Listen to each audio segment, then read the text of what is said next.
Intel finally has some new desktop gaming CPUs on the horizon, finally moving away from 14 nanometer, and we're going to get a brand new chipset, brand new CPU, and it's going to be incredible. Well, that's at least what this leak suggests. Let's dive into it. So Intel's 11th Gen Alder Lake desktop processor is finally ready to launch in around Q3 or Q4 of this year.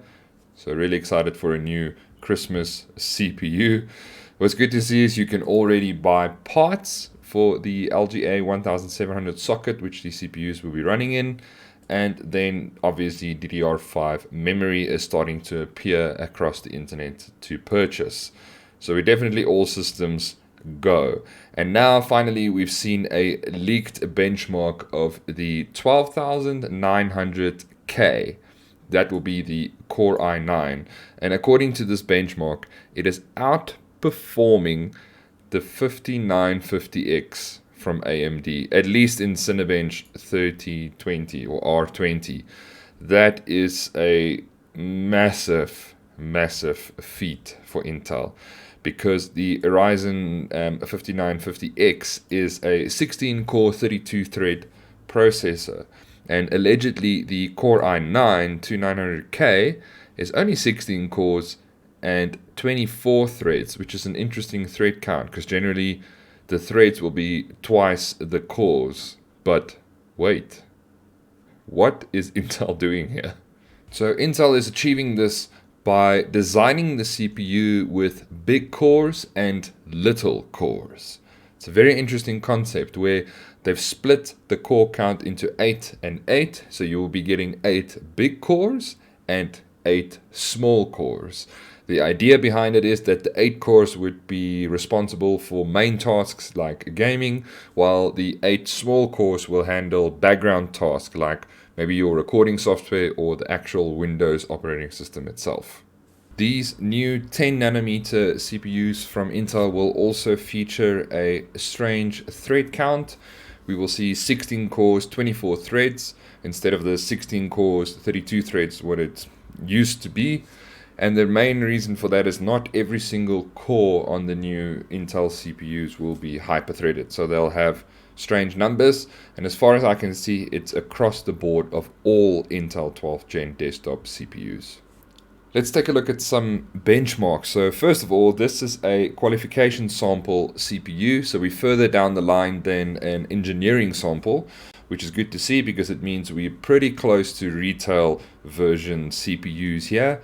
Another thing to notice is that the Golden Cove cores was able to run at 5.3 gigahertz on a single thread in the benchmark, I suppose.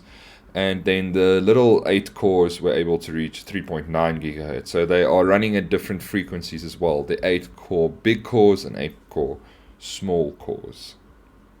Now plotting this onto a graph is really interesting because we see the 12900K outperforming the 5950X. We also see the 12700K outperforming the 5900X, and then the i5 12600K outperforming the 5800X of AMD's Ryzen 500 series CPUs, which I have to take my hat off to Intel if this is anywhere close to being true, which I think that it is. Well done, Intel. You finally managed to bring us proper performance on 10 nanometers. Well done.